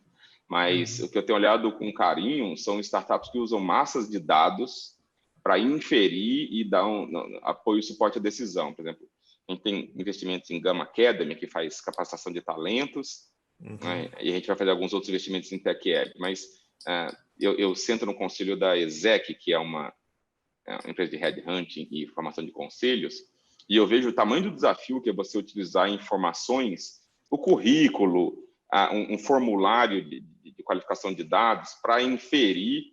Né? A Ambev abre uma vaga de operador ali de fábrica e recebe 1.500 candidatos. Isso pré-Covid, né? Pós-Covid, com desemprego miserável, que provavelmente vão ser 5.000. Cara, o RH não vai abrir 5.000 currículos. E se abrir, não vai nem saber ler, porque tem muito ruído. Como é que as startups podem pegar um currículo e inferir uma série de coisas? Porque um bom recrutador abre o currículo e ele lê muito mais do que está escrito. Como é que ele pode pegar um formulário para a aplicação para o emprego, certo? Com perguntas específicas sobre o negócio on the job. E como é que ele pode pegar a massa de dados de outros candidatos que performaram bem, certo? E utilizar e inferir aquele perfil de boa performance na hora de contratar. Então, você tem currículo, você tem um form, preenche o Google Form da vida e uma massa de dados anterior para poder te orientar em, beleza, eu tenho 1.000, eu quero selecionar 5 para entrevistar. Certo? Sim. 2 segundos, selecionar 5 candidatos que vão ter melhor chances. Esse é um problema complexo, entendeu? Que usa Big Data. Alguém perguntou Big Data, usa Big Data. Né? Big Data é uma massa de dados. Como é que você usa dados para ensejar a tomada de decisão? E essa é uma coisa que a gente gosta muito. Uma outra coisa que a gente está olhando, por exemplo, que eu acho super interessante, o Apple a Apple e o Google sentaram para poder definir APIs que vão estar na próxima versão dos sistemas operacionais para fazer o contact tracing. Como é que você captura essas informações para permitir que órgãos governamentais ou mesmos provedores de aplicativos, ainda está incerto como é que isso vai ser lidado com a questão de privacidade pessoal, para permitir uma coisa que todo mundo está querendo hoje, risco de contágio. Está todo muito perto, está agregado. Hoje, esse 50%, 70% que todo mundo fala no jornal é um pouco de processamento em massa dos operadores que têm os dados, não é muito preciso no nível do device. Você não identifica ninguém, né? Também. E você não precisa identificar, esse é um ponto, certo? Você tem ali celulares conectados em Airbus. Na Airbus, basicamente você lê a Airbus, faz o LBS. É melhor do que nada, certo? Mas a gente tem poder computacional nos nossos bolsos, numa granularidade muito menor do que a Airbus, por definição. Certo? No nível do GPS. Como é que você usa isso. Fazer isso do ponto de vista operacional é relativamente fácil. Vamos tirar fora também as questões de privacidade, porque são outra equação, e, na minha opinião, ela vai ser menor. Quando tiver gente morrendo, a privacidade é um problema secundário se comparado com relação à vida, certo? Então, se puder ferrar a privacidade para proteger a vida, você pode ter certeza que um monte de gente vai concordar com isso. Então, vamos tirar essas questões, são relevantes, precisam ser tratadas, etc. Como é que startups vão utilizar essa massa de dados para ter soluções, e, em geral, soluções hoje governamentais, que o governo tem forças nas relações da morte de indivíduos, para poder tornar mais inteligente essa questão, ou gerar incentivos, certo? Se você mantiver o distanciamento social, você tem incentivo. Não faz isso na base da paulada, faz isso na base tem a cenoura, né? A cenoura na frente, cenoura atrás. Vamos falar da cenoura à frente, certo? Se você mantiver o distanciamento social, você vai ganhar, né, um selinho de bom garoto, recursos, enfim. Coisas interessantes que eu estou olhando aqui, gostaria de investir, mas ainda estão muito incertos. Legal. Tem uma aqui no Q&A aqui, como saber se a startup cabe ou não nessa tese do seu fundo antes de passar a te enviar ou não os updates? Basicamente tem cedo demais para mandar update? Tem tarde demais? Não tem. Eu sugiro que você mande os updates, cara. Vai te custar $1,5. Se você não manda e-mail para 200 mil pessoas, mas manda. Não tem problema. Eu acho que... Pode entrar na tese, eu posso te recomendar para outro, eu posso te ajudar, posso tentar te ajudar. Eu mandaria. Se você não vai fazer, é cagada monstra de melhores práticas de e-mail. Não vai mandar um e-mail com 200 pessoas no Tchu, um e-mail para si mesmo com 200 pessoas no Blind Carbon Copy. Mas se eu tiver que te educar sobre isso, provavelmente você já não presta como empreendedor, certo? Não sabe nem mandar e-mail. Então, obviamente, você vai usar as melhores práticas e enviar e-mail 1 a 1, tem ferramentas para fazer isso, e manda. Hoje, tem coisa, provavelmente a gente não vai fazer hardware na nossa tese, mas não sabe o dia de amanhã. No seu caso, mandaria. Não vai te custar nada mandar um e-mail para o investidor a mais. E eu acho que tem uma coisa legal para o lado do empreendedor aí, que essencialmente o processo de captar investimento é o processo de venda, né? Então, o processo de venda a gente pode encarar ele como um pipe. Então, você tem empreendedor, tem investidores que você tem mais afinidade ou queira mais. Então, monta, estrutura o processo de captação como um pipe que ajuda muito. Aí você usa uma ferramenta de CRM qualquer para fazer a gestão como se o investidor fosse um cliente mesmo. Obviamente, o interesse é outro, né? Mas se organizar operacionalmente dessa forma pode fazer sentido aí. Né? E aí você usa até... Eu publiquei, cara, recentemente, e agora a gente começou a nossa iniciativa de conteúdo, tá?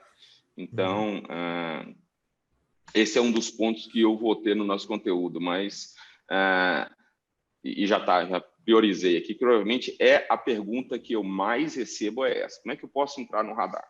Entendeu? A gente vai fazer uma websérie de série de posts dizendo... Eu quero começar antes para dizer, cara, quem é o investidor anjo? O que ele quer com isso? Por que ele não vai tomar cafezinho com você? O cara que presta não vai tomar cafezinho e gastar muito tempo contigo. Como é que você, nesse contexto, sabendo que ele não é melhor do que ninguém, mas ele tem um filtro seletivo para engajamento e tempo, principalmente os investidores anjos, que não são de tempo integral. Eu sou uma espécie rara, porque a maior parte dos investidores anjos, muito bons, como o Gon, se aquele ainda está aí, cara, ele só tem uma CIT para fazer virar uma corporação. Ele não vai ficar tomando cafezinho, cara. Ele não vai, porque ele tem mais o que fazer. E se ele tivesse tempo sobrando, ele estaria dormindo, ele estaria com os filhos, ele estaria com equipe, ele estaria inovando, cara, estaria vendo Netflix, certo? O que não falta é coisa interessante para executivos e potenciais investidores anjos. Então, você precisa saber quem é para poder entender como se engajar com baixa pedida, para entrar no radar, para compartilhar melhores práticas. Eu quero fazer uma série disso. Só que o tempo hoje, né? Eu fico fazendo webinar com Campinas Tech, tem tempo para fazer muito mais coisa. Vale a pena. Quando você acha que está na hora de ir atrás de uma aceleradora na participação, eu acho que é um tema legal esse, assim. Como que você, como investidor, enxerga um cara que passou como aceleradora? Cara, eu não tenho nada contra as aceleradoras, mas eu tenho tudo a favor de startups com bons times, com cap table limpo. E aí acaba tendo um conflito nesse sentido. Os melhores empreendedores que eu investi não passaram pelas aceleradoras. Por um bom motivo, eles souberam se acelerar. Então, eles conseguiram entender a metodologia, o processo, implementar o produto, melhoria, entender o pitch, se apresentar, engajar com os bons investidores. Eles não precisaram da aceleração. A ótica de aceleradoras americana é muito diferente do que existe de aceleradoras nacionais. As aceleradoras americanas, eles são muito mais um selo de qualidade e uma restrição. Então, na Y Combinator, é difícil demais de entrar, né? É difícil de entrar, tem um selo de qualidade e tem deixa eu ver.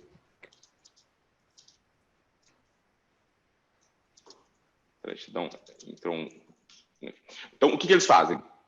Eles restringem esse. Então, é um selo com um funil pequeno e qualidade como decorrência da seleção, e aí os investidores, em geral, só conseguem investir naquele tempo de demo day, então isso dita valuations para cima. A mecânica tem muito pouco de aceleração ali, entendeu? Não tem ninguém te pegando, deixa eu te mostrar como é que é Customer Development, experimentação. O cara vai para o Combinator, o cara não vai ficar fazendo, pegar na mãozinha dele. Aqui é diferente, porque como a gente tem uma formação empreendedora ainda embrionária, muitas vezes o empreendedor não aprendeu essa metodologia básica de Lean Startup em tempo de educação básica na universidade, etc., as aceleradoras ocupam um espaço muito mais de capacitação, de orientação, de refino, de cobrança, de exigência, de curadoria para apresentar para grupos de anjos. Então, tem diversos modelos. Mas, nesse sentido, terá de errado com isso, mas você acaba tendo um processo de seleção diversa, porque os bons empreendedores navegam por si só, entendeu? Pelo menos não é bom. Os empreendedores que já sabem da jogada, ele não vai dar 10% de acelerador em torno de R$50 mil em um programa de 3 meses. Esse é o grande desafio. É por isso que eu não quis ser acelerador. Eu poderia ter feito acelerador. Mas quando você olha o modelo, ele é difícil da conta fechar, porque ótimos empreendedores falam, não vou dar 10% da minha participação, por causa de 50, 100, 200 mil reais, interessa o valor. O negócio que eu devia estar fazendo, eu sei fazer. Entendeu? Você olha lá, Yugo, Gama, não passaram para a aceleradora. Não é que é ruim, é que precisaram. Entendeu? Então, tem essa mecânica. A resposta que eu consigo dar é a seguinte: você consegue, ou deveria, ser capaz de estudar, aprender e conhecer sem precisar de uma ajuda, de um programa externo de aceleração.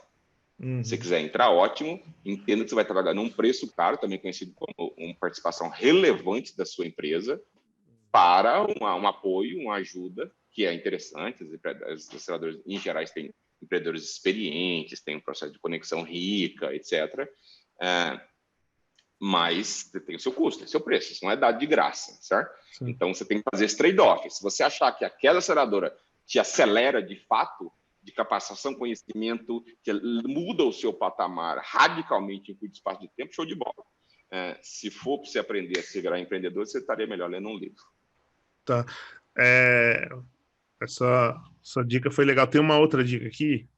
Uma outra dica não, uma pergunta, né, do Marcelo Brandão. Em muitas mentorias que faço, vejo projetos em busca de investidor onde o dono do negócio ainda não vendeu o seu carro. Ele dá uma risada aqui. Para colocar no projeto. Você investiria onde a parte interessada ainda não investiu tudo que podia? Essa é uma pergunta boa. Eu gostei da pergunta. Tem alguns pontos que é o seguinte: o tudo que podia vai depender muito da particularidade de cada um, certo? Tem empreendedores que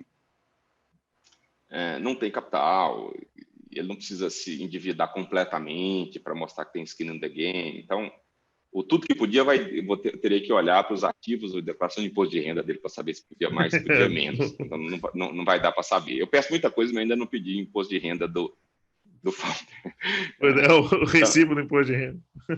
Mas o ponto é o seguinte: dito isso, você não precisa mergulhar tão fundo, certo? Dá para saber quanto tem um skin in the game, certo? O quanto ele já fez com pouco, o track record que ele tem, o quanto ele já investiu. É só pedir os números dos últimos 6 meses, dá para ver muito claramente quanto ele ganhou, quanto ele investiu, quanto ele colocou, quanto ele tirou de salário. E quanto ele tirou de salário, se você pegar uma média de padrão de vida, se o cara tirou R$1.000 de salário da empresa nos últimos 6 meses, não é bom nem ruim, mas fato é que ele investiu, porque ele teve que compor, pagar aluguel, a escola das crianças, sim, usando seus recursos próprios, entendeu? Você mostra que ele teve um skin in the game, que no mínimo ele tira de outro lugar para poder sobreviver. estou falando se o custo de vida dele é 2, 5, 10 mil reais, 30 mil reais por mês. E ele teve que tirar algum, porque R$ 1.000 não paga aluguel. Então, tem essas particularidades. Se tem 0 skin in the game, ele não fez nada. Tá cortando o áudio aqui, Fábio. Acho que deu problema no microfone. Alô, voltei? Eu estou ouvindo bem. Voltou. Então, é fácil estar nos extremos, certo? Então, nos extremos eu posso falar peremptoriamente. Um empreendedor que não converteu nem mesmo um outro co-founder, não lançou um produto, apesar de existir playbook de lançamento, ferramenta para você modelar um appzinho, depois template de desenvolvimento pronto, experimentos para você validar se tem cliente pagante, mesmo se o site não estiver pronto. N coisas você pode fazer com pouco recurso, só precisa conhecimento e proatividade de iniciativa, e o cara está pedindo capital, aí, cara, é triste, porque é ingenuidade, entendeu? Eu diria que muitas vezes é estupidez, mas muitas vezes é ingenuidade do cara que quer o dinheiro. Ele dá o dinheiro aí que eu faço. Legal. Troca de chapéu e ninguém vai te dar dinheiro para você fazer um app. Vai lá na Unicamp e cruza com um monte de desenvolvedor. É isso aí. E tem a questão de risco, né? Acho que é o que você falou no começo da resposta, né? O risco pessoal de cada um é pessoal de cada um. Quanto cada um está disposto a correr de risco.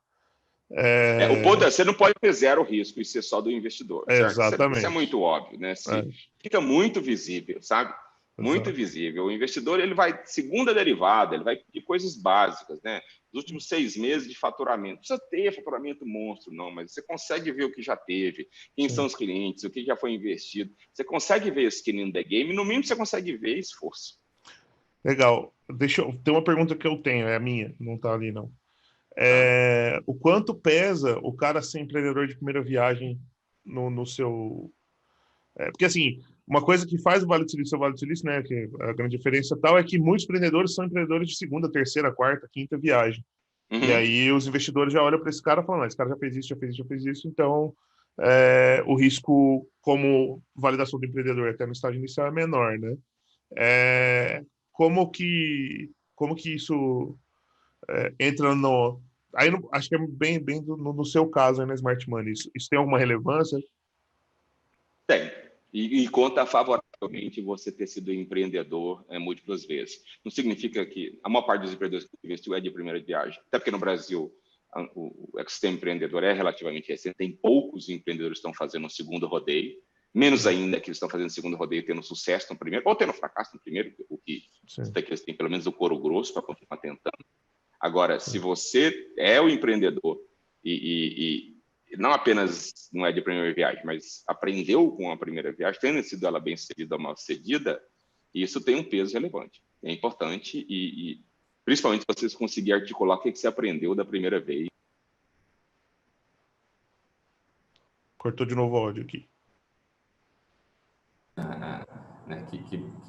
Opa.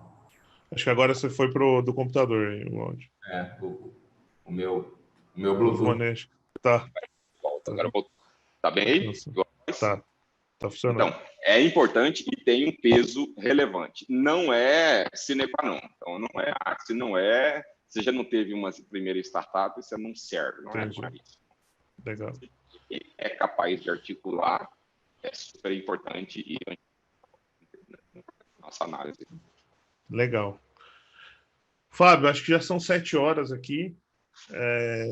Acho que não tem mais perguntas aqui. Queria agradecer muito o seu tempo, sua disponibilidade em estar sempre com a gente aí. Conta com a gente. Pode falar. Eu queria apresentar para todos aqui, já que a gente está se encaminhando para um encerramento. Deixa eu ver se eu compartilho aqui. Tem um trabalho que está fazendo. Eu preparei alguns slides aqui. A gente está fazendo um trabalho de compartilhamento aqui, cara. Hoje, o Smart Money é muito low profile, então pouca gente conhece, não conhece, bem conhecido, mas o trabalho que a gente faz, a gente não abre muito o playbook, não porque quer esconder nada, mas é porque a gente tem a disciplina de externalizar o trabalho que a gente faz com o nosso portfólio, que a gente acha diferenciado, aprofundado, mas quem conhece são 8 startups no portfólio, é muito pouco. Então, a gente está querendo ter esse impacto além do portfólio, contribuir com o sistema, com essa ótica de mão na massa, de smart money que a gente faz, de planejamento, de gestão em ação, e a gente vai produzir alguns deliverables, já estão sendo feitos eles, blog post, artigos do LinkedIn, a nossa newsletter, uma presença mais frequente no Instagram, mentorias como essa que a gente está fazendo. A ideia é ir além do portfólio, podendo educar, capacitar, engajar outros empreendedores. Então, a gente está planejando aqui, vamos ter entrevistas com investidores da nossa rede. O primeiro vai ser o Júlio De Ange, que foi meu primeiro investidor anjo. Hoje ele é o VP de educação da AFIA, que é um grupo educacional da Crescera, né, do fundo de Private Equity Venture Capital do Paulo Guedes, antes dele do Ministério da Economia, que fez o IPO na Nasdaq, né, captou num valuation de unicórnio. A gente vai fazer esse webinário que eu mencionei anteriormente, que é a 4ª série de gestão de modelo de material para acompanhamento e repasse de startups que estão navegando os desafios da Covid. A gente vai fazer resenha de livros, eu estou lendo esse livro e vou fazer resenha eu mesmo, chama de Start with Why, tem uns livros bastante bons, que eu quero, muitas vezes são genéricos, eu quero trazer para uma leitura de um investidor e para a realidade brasileira de empreendedorismo. E a gente vai trazer exemplos do nosso portfólio também, de startups que estão fazendo do limão uma limonada, em particular no cenário de crise. Algumas startups estão navegando muito bem, se adaptando muito bem. Eu quero tirar das coisas confidenciais, trazer isso como exemplo para ilustrar frente a outros empreendedores. O primeiro deles é um webinar. Esse webinar é a série 4 de 3 outros conteúdos que a gente já gerou. O primeiro foi orientações de curto prazo de Covid. O segundo foi reunião geral. E o terceiro foi a gestão do caixa. Esses 3 já estão disponíveis, estão nos links que eu passei anteriormente. E o quarto vai ser no dia 7 de maio, às 18 horas. Está aqui essa página para quem se inscrever, gestão de crise.smartmoney.ventures. Se vocês quiserem anotar, a gente vai te mandar também por e-mail e está disponível gratuitamente. Todos o pessoal da Campinas Tech, empreendedores em geral, estão convidados. A gente inaugurou também a newsletter, nossa newsletter. Essa é a landing para esse cadastro aí do meu time. Convido todos vocês que tiverem interesse a receber o nosso conteúdo no seu inbox, além de, naturalmente, seguir nas mídias sociais. Esse conteúdo também está disponível. Esse PPT que eu apresentei aqui, a gente vai permitir que ele seja visualizado e disponibilizado. É mentoriacampinastech.smartmoney.ventures. Vai lá, se cadastra, a gente vai passar o link para você quiser revisar esse material, e também essa própria gravação, imagino que ela vai estar disponível para empreendedores que não puderam estar com a gente nesse horário. Eu tenho feito também conteúdo no Instagram, no canal social, @oficial. Tem uma série de conteúdos que eu acho interessante, ali muitas vezes repercuto coisas do blog post, webinário, convites para webinários. Também convido, se vocês não me seguirem, me dão um like lá, um joinha, eu vou ficar super feliz. Tá? Então, a gente está fazendo uma bastante grande do nosso lado. Lembra que a gente não tem um fundo com 200 analistas aqui, né? Somos 4 pessoas. E eu estou me disciplinando para pegar conteúdo, a vivência prática, engajada com as startups e transformar isso de forma aprofundada para poder enriquecer os empreendedores e, obviamente, fazer com que eles queiram, quando tracionarem, captar com a gente. Certo? É um pouco de... Eu dou na expectativa de que o que eu estou compartilhando seja de valor e gere credibilidade para quando os melhores empreendedores pensarem em captar, lembre da gente antes de mais nada. Um pouco, sendo bastante franco, a razão pela qual investidores fazem trabalho de conteúdo é para realmente mostrar o serviço para os melhores empreendedores e co-investidores. Beleza? Legal. Show demais. É isso, pessoal. Queria deixar agradecimento novamente, passar a bola para ti. É um prazer ter tantos empreendedores até essa hora da noite, tá com a gente quase 2 horas, né? 1h45. Obrigado mais uma vez, Campinas Tech, Omar, Maíra, todo mundo por me convidar. Legal. Fábio, obrigado demais. O pessoal gostou bastante aí.